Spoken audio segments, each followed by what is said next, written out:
This podcast is part of the Podcast Arcade Network.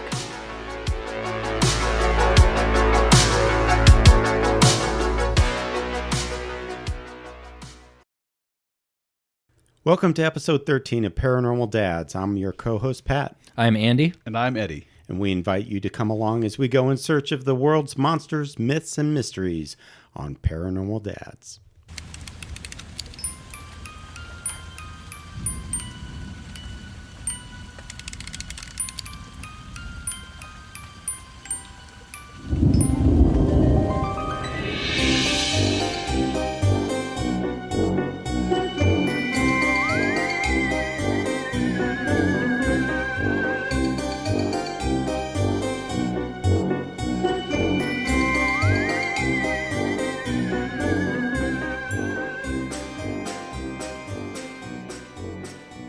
All right, so welcome to Paranormal Dads. And like all of our episodes... We're teenagers now.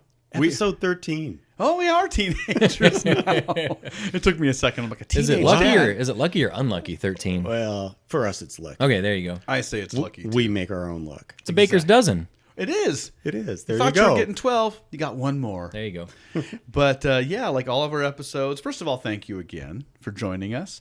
But as all our episodes have started, and we're starting this one the same, we're going to go into our recent sightings, things that have either showed up in the news or locally or whatever, that just kind of make you go, huh. Things that make you go, It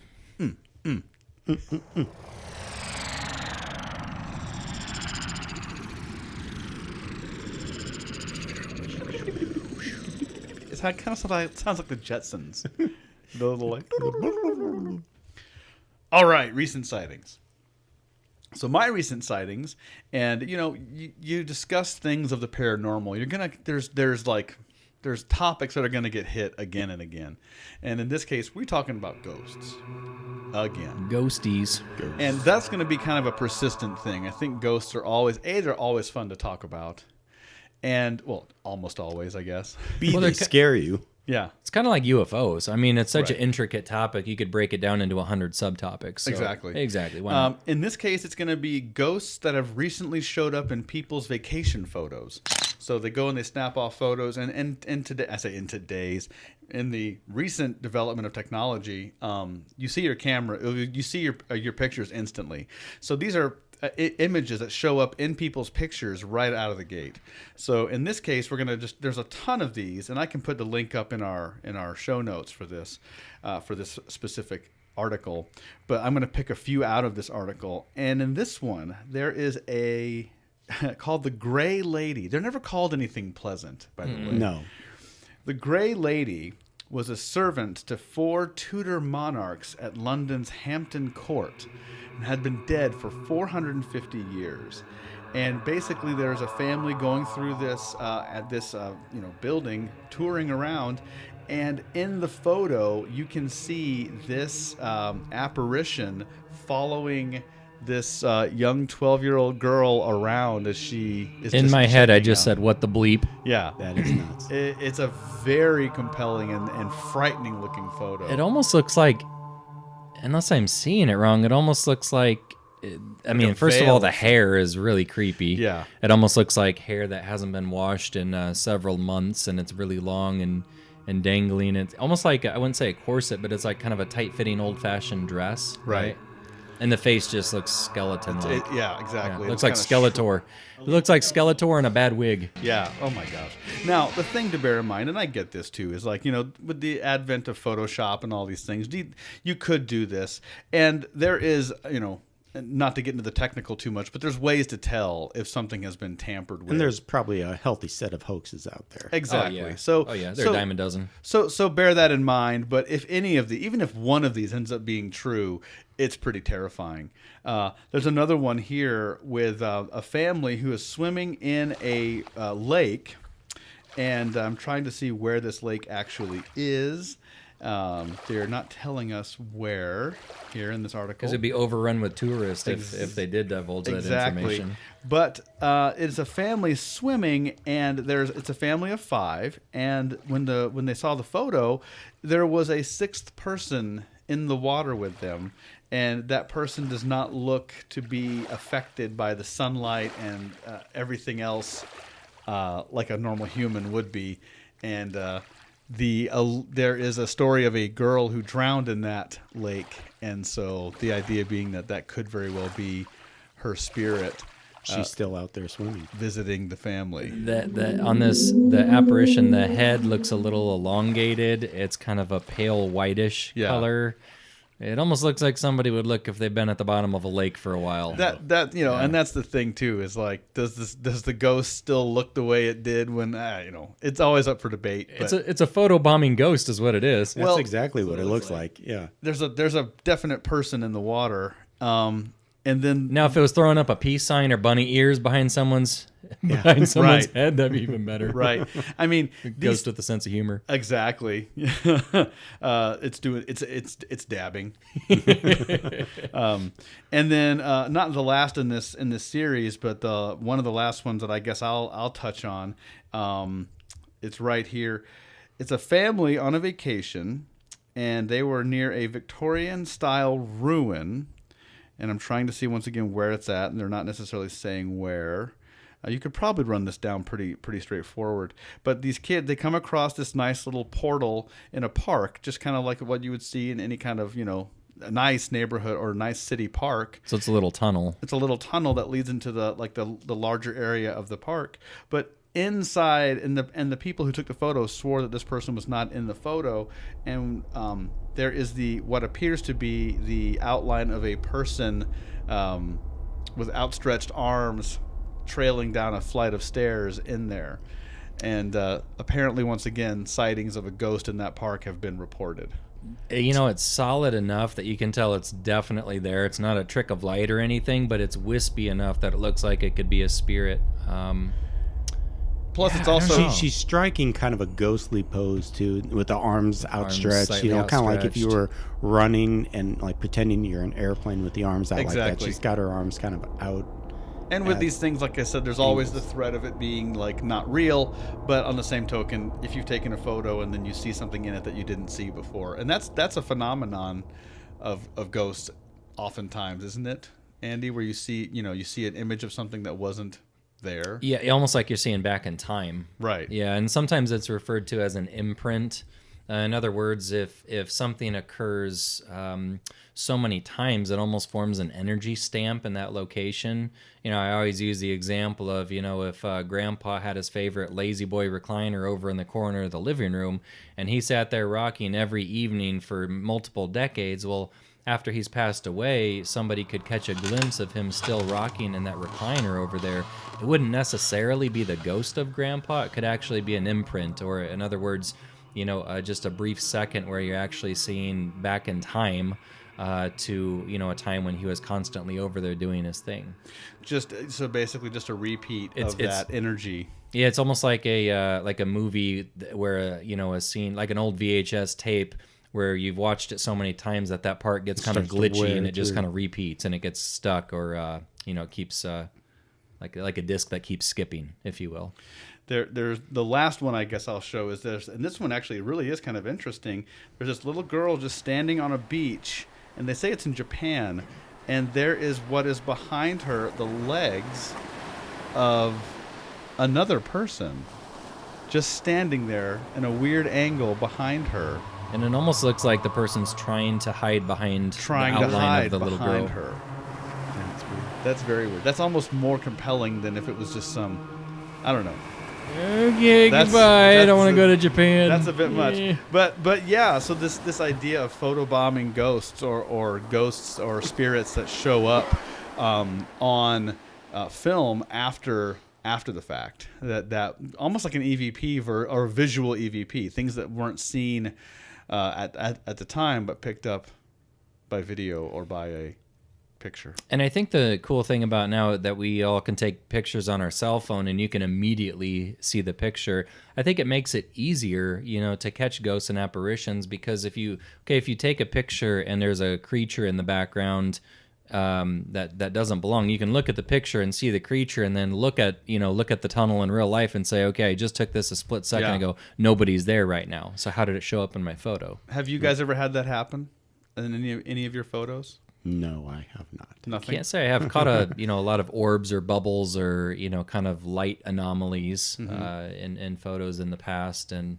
at my office, I have a lot of people sending me in kind of weird photos of shadow figures in the background and whatnot. But in most cases, 9 out of every 10, you can kind of you say, well, it could be a headlight coming in from outside.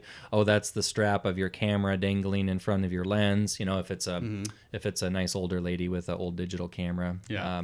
Most of them can be discredited, but some of those, I mean, in that photo that you showed me, that's clearly somebody walking through a tunnel. So it's either that was a real person in real life, and the photo taker just didn't see them there, or you got yourself an apparition.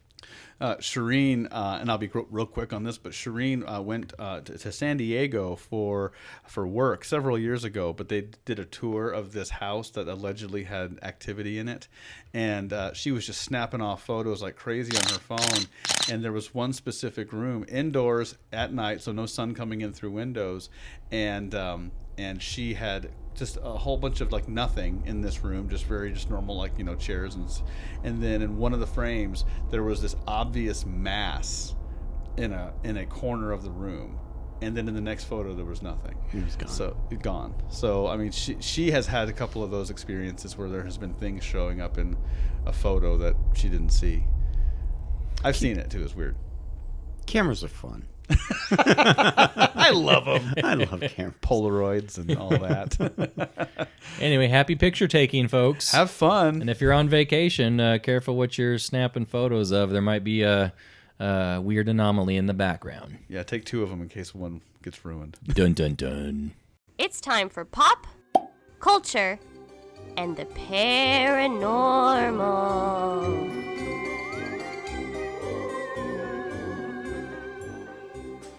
All right, here we go. Pop culture and the paranormal. So, if I said the words, who you gonna call, what comes to mind, guys?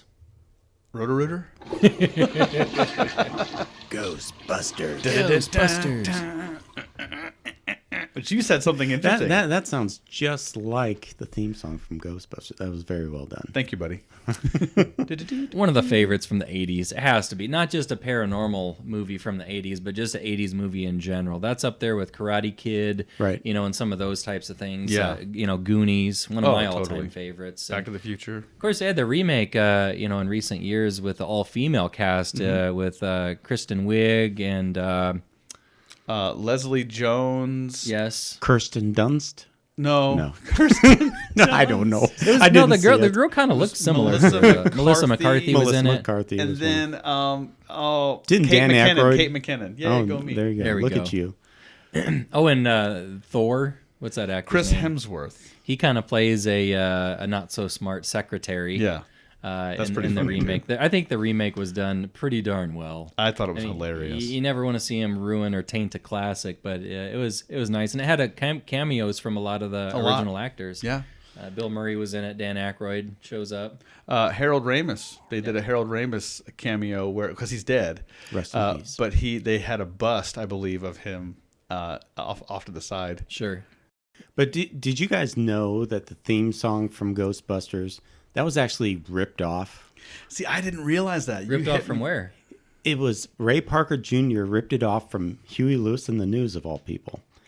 Huey Lewis, so the story goes, the guitar player from Huey Lewis and the News was sitting home in San Francisco one evening, and he saw a trailer for Ghostbusters, or a commercial, I guess it would have been at the time.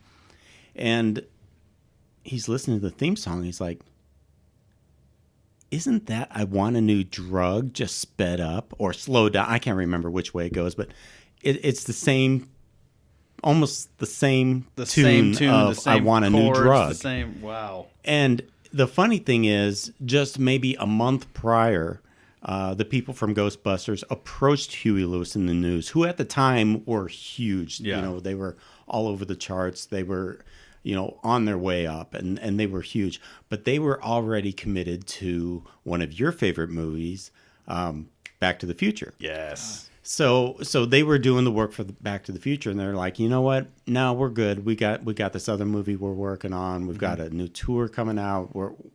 We're busy. We can't do it. So The story goes, Ray Parker Jr. He was trying to come. I think the Ghostbusters people came to them and said, "We want this song to sound like Huey Lewis and the News." Or I want a new drug, or something to that effect. They gave him some parameters. Wow! And he came up with the lyrics. He basically took the tune from them. You made it too similar, huh? And the rest is history. Huey Lewis and the News went out. They sued him. They won. I didn't realize they won. The funny thing is, it turned into this thing where it kind of had a life of its own, because later on, Huey Lewis, I think. Part of the terms of the lawsuit was they couldn't talk about the story later. And years later, Huey Lewis and the News talked about it to Rolling Stone or something. It got printed up. So Ray Parker Jr. goes back and sues them. And I think he ended up winning. Oh my goodness, it was just kind gracious. of it was just this crazy story where, one group is suing the other group over Wow. the thing. But yeah. It came straight from Huey Lewis and the News. They basically made no bones about it that it was stolen from them. Didn't Dang. put up much of a fight. Did you speaking do of- it? Yeah, kind of. Yeah, we took your song because you didn't say yes. Speaking of bones, though, it's got ghosts. Slimer, Oh gosh. Stay Puft Marshmallow Man. Oh man. And what else? Oh, and Zool. What was it? What was it? Are you a god? No, I'm just a man. Is no Dana, only Zool. Oh, so funny. And then they have that like gargoyle kind of dog thing. Yeah, that's it on was top of the roof. Gozer, and what was Yeah, the other Gozer. one? Rick Moranis, he's like, He's so funny. "Come here, puppy. Come here, pooch." Come here, Pooch. What I love is when she asks, "Are you a god?" and they get blasted, and then Ray sits up with Peter, and Peter's like, "Ray, if someone asks if you're a god, you say yes." That movie and the other iterations, Ghostbusters 2 and even the new one, Ghostbusters it's 2. so quotable. There's just so Was many there a fun quotes. Ghostbusters 3?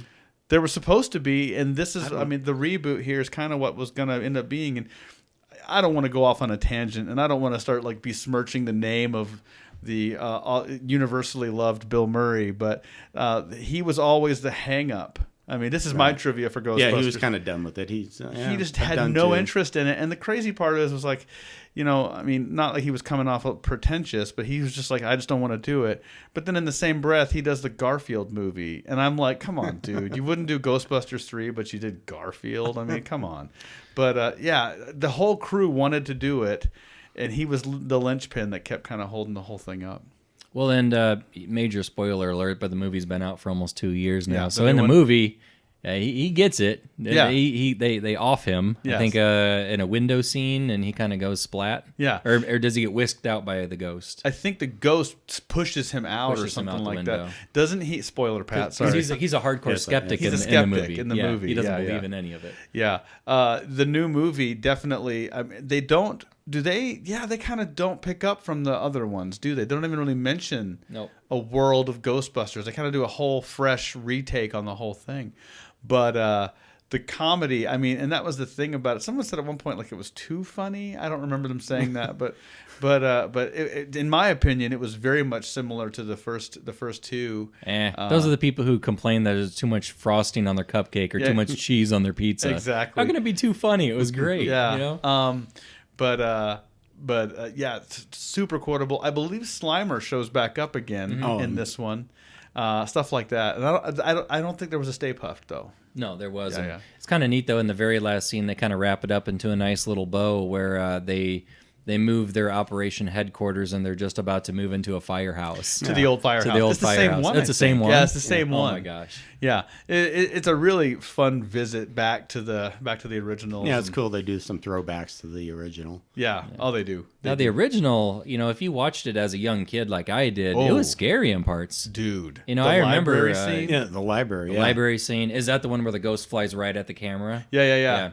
Yeah, when Ray goes, "Excuse me, ma'am," and it turns around and goes, "Shh." He just kind of the look on his face. He turns around.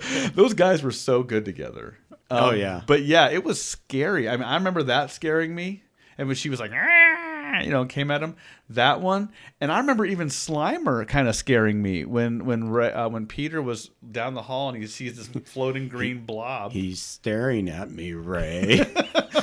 Slimer. He was like a floating sinus infection. He was like, yeah, exactly. What he was.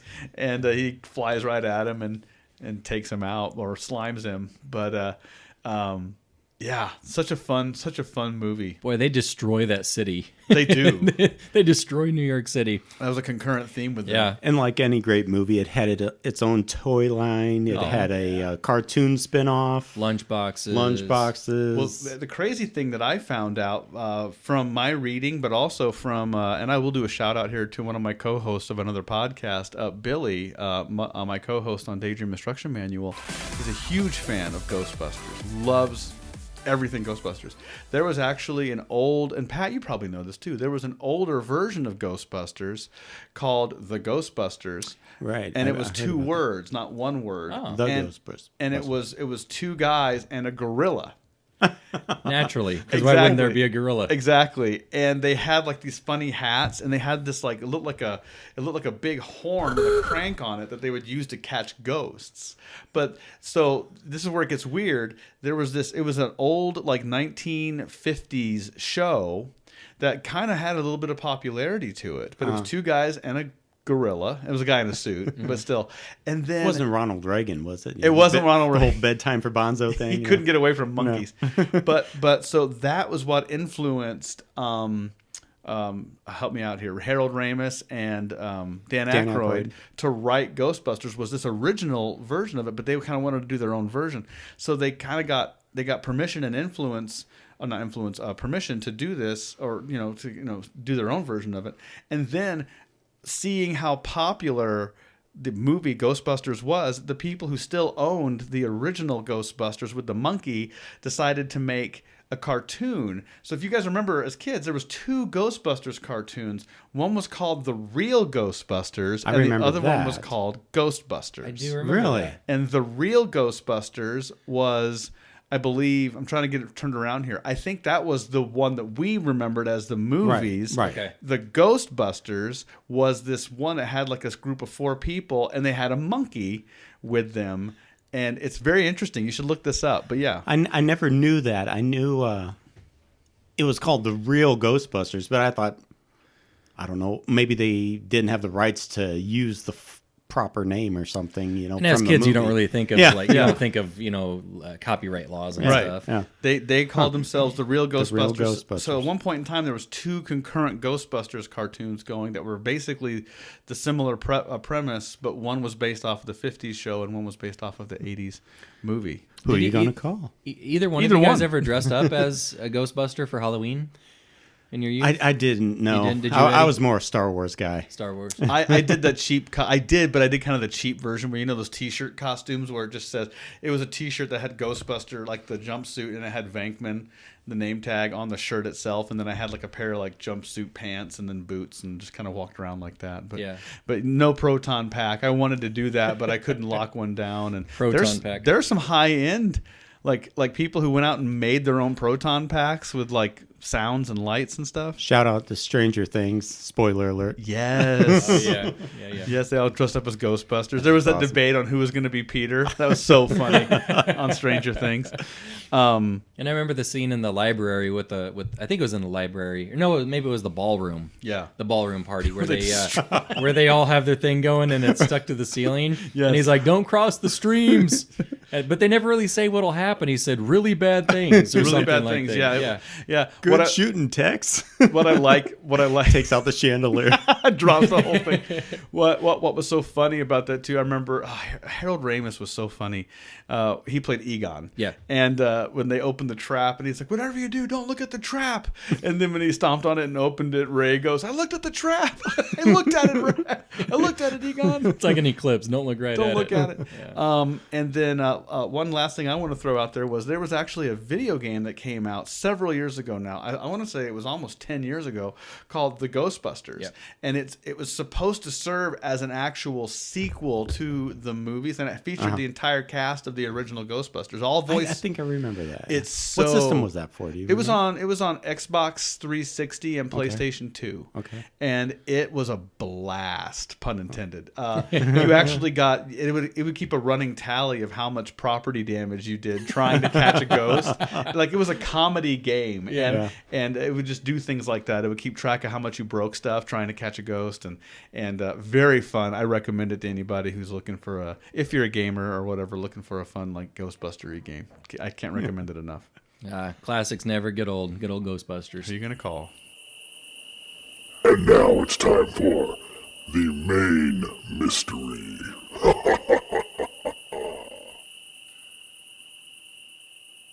All right, today we're getting back on the Cryptid Bus. Ooh.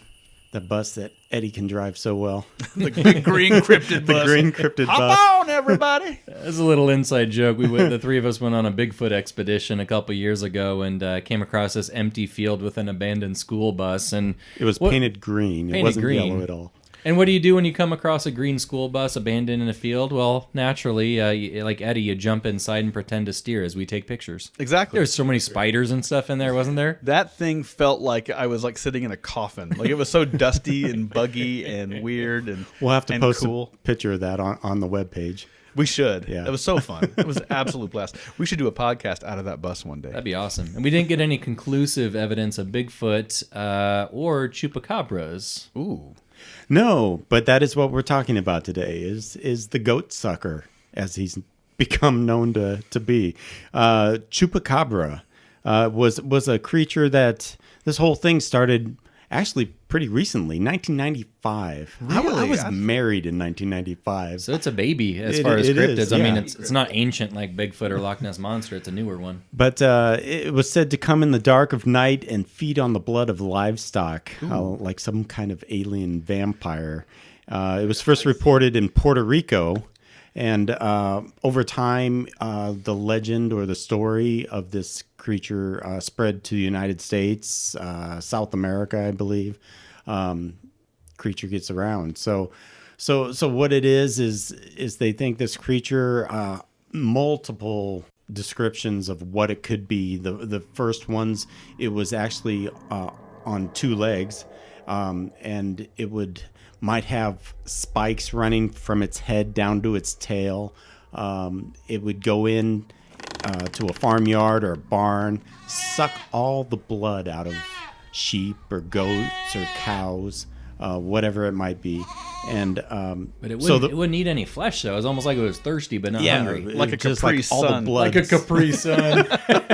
Hold it up. Put a straw in and You just can never get the dang straw in that hole, man. It would just make you mad. those things are hard. And then you'd stab your finger Or stab a hole through it. or stab a hole through the thing, and you're holding it up.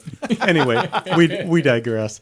But farmers began to find their animals dead in the field with puncture wounds in their neck and drained of all their bloods. And some witnesses spotted strange creatures lurking about with large eyes, sharp claws and fangs. Like I said, spikes down the middle of their back. And so it was known to terrorize communities in Puerto Rico and other Latin American countries. And then the story started to change. The creatures would look different. They'd start to look more like almost canine, foxes, almost like, a lot of people are saying that it was described as like an animal with mange, where they've got like their furs coming off, and just looking like they got serious skin problems going on. But Dude got issues, basically. A werewolf with male pattern baldness. but they'd look more like dogs or foxes or coyotes, things like that. Deranged raccoon. Yeah. But it's one of those things that the descriptions, the physical descriptions of this beast vary so wildly. I mean, some people say they have glowing eyes. Some people say their smell is really rancid and kind of sulfur-like. Some people say they can jump, 6 feet high like a kangaroo, and others claim they can even fly. So I mean, you're really spanning the spectrum. Kind of here a in junk terms of- drawer of cryptids. That's what in it a way. is. And there's different theories about them too. They range from government genetic experiences or experiments. Think Stranger Things. If something's going on, except with animals. UFO involvement. People have said they're aliens, but a lot of people will also state, like I said, animals with some kind of a disease. To me, I'm taking the whole thing as it's more the latter. It's some kind of an animal with a disease. I don't really buy the whole. It's a whole nother cryptid or creature sort of thing, Bigfoot type thing. At its most, I would almost say, if anything had any credence, I would almost lean towards the government thing, like experimental creature thing. I mean, they do all sorts of weird stuff on animals for all sorts of experimental drugs, and I'm not saying it's a persistent thing, like, and then it made babies, and there's more of them. But like, you have an offshoot or a weird amalgam of something that died eventually that managed to cause a lot of problems before it did die. I don't know, but yeah, that's the most I'd probably give that one. Well, it's almost like you taxidermy together a bunch of spare parts from all the wildest beasts you can think of, and you got a chupacabra, and like those sideshows. Sideshow attraction. It's a mermonkey. Yeah. It's a mermonkey. Well, the name chupacabra in Spanish translates to goat sucker, because it was kind of sucking the blood out of goats, and but out of all the cryptids, I mean, this is the one that kind of makes me hungry, because when I think chupacabra, it makes me think of a chalupa, and then I just want to go to Taco Bell. He's a chalupa sucker. But then when I go to pour that sauce over the top, I'm kind of like, the blood sucker. It's I'm just not, goat blood. not hungry anymore. I mean, wasn't there a case at one point where someone thought they had actually shot one or caught one, and it ended up being an animal with a problem? Yeah, I think they've debunked some of them as animals with diseased animals, basically. Like apparently, there's not a lot of photographs, obviously, of these things, but I've heard of a video existing of a police video camera. Went back to like 2008, where they caught one on crossing the road or whatever at night. I haven't looked it up. I haven't seen it, but that might be something to look into, just to see what you can see on something like that. It's eerie. It was in Texas, I believe. Right. Yeah, and it was I don't know, local deputy or something. It was the dash cam footage from their vehicle, and they were right behind this thing, like 30 feet behind it, and they got it running down a dirt road. But rather than dart off into the field, it just keeps running straight. So they keep filming it. And the weirdest thing is it's gallop or whatever you want to call it. Its gait, the way that it ran, it's really odd. It almost looks like the back legs and the front legs are two different sizes, because the way it dips down, almost like a greyhound at full speed. How it drops significantly. Yep. But then the thing keeps turning back and looking at the dash cam, and has a big old snout.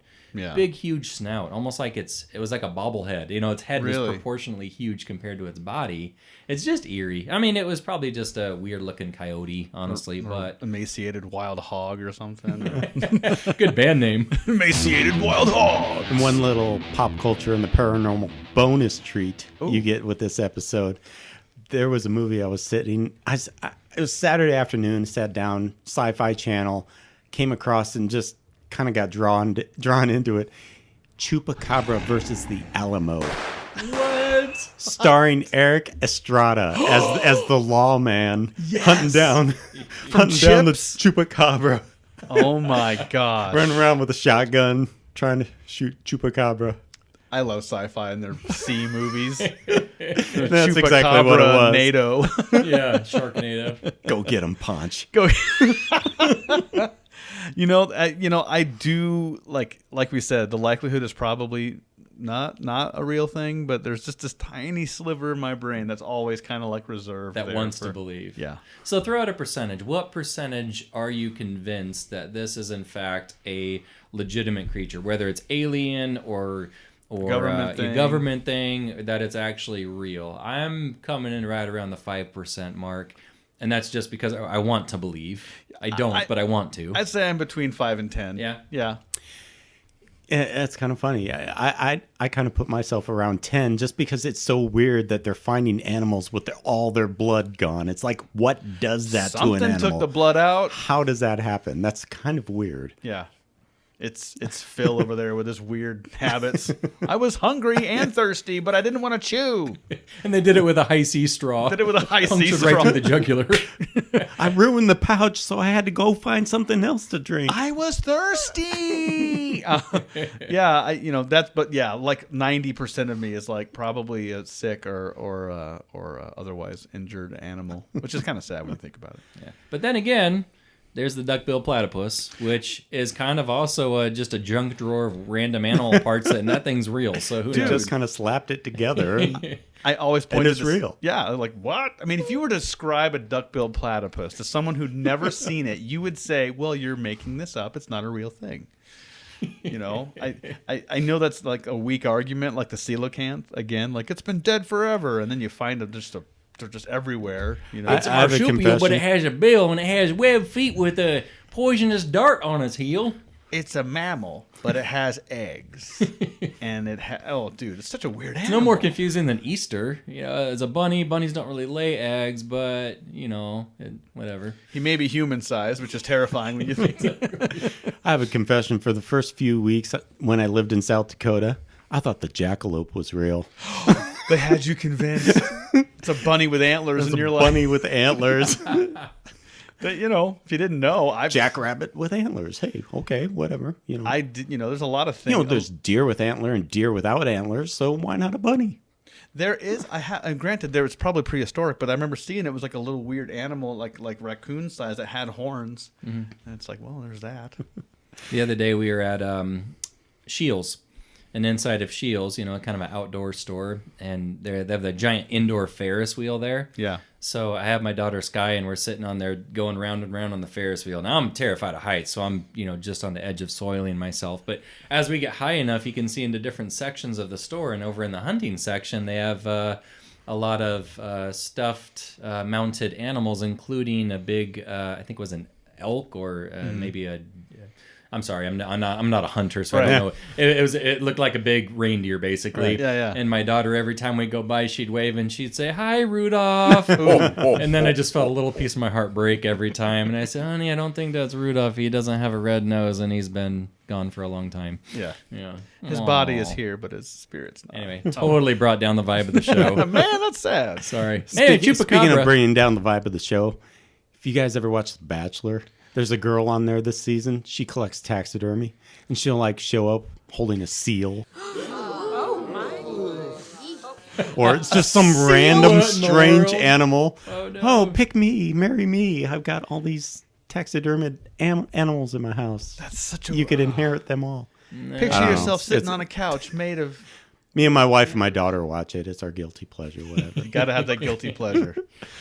Well, But hey, you know, this is actually kind of a quickie today. But you know what more can you say about Chupacabra? You know, we got Eric Estrada in there. I think we covered all our bases. I think we did. I think once you get to that point, you're wrapped up. only thing left to do is to go get a chalupa from Taco Bell.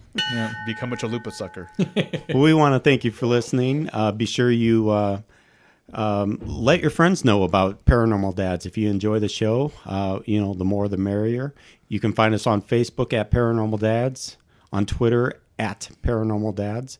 We're on Podbean. We're on Stitcher. Yep. We're on iTunes. Yep. We're on fire. This is episode 13, y'all. You can find us on most of your podcast listening preferences. So Leave reviews. Thank you to all our friends at freesound.org for their talents. We take lots of sounds from their resources and put them into the show. We love you guys. what would we be without you? That's a wrap.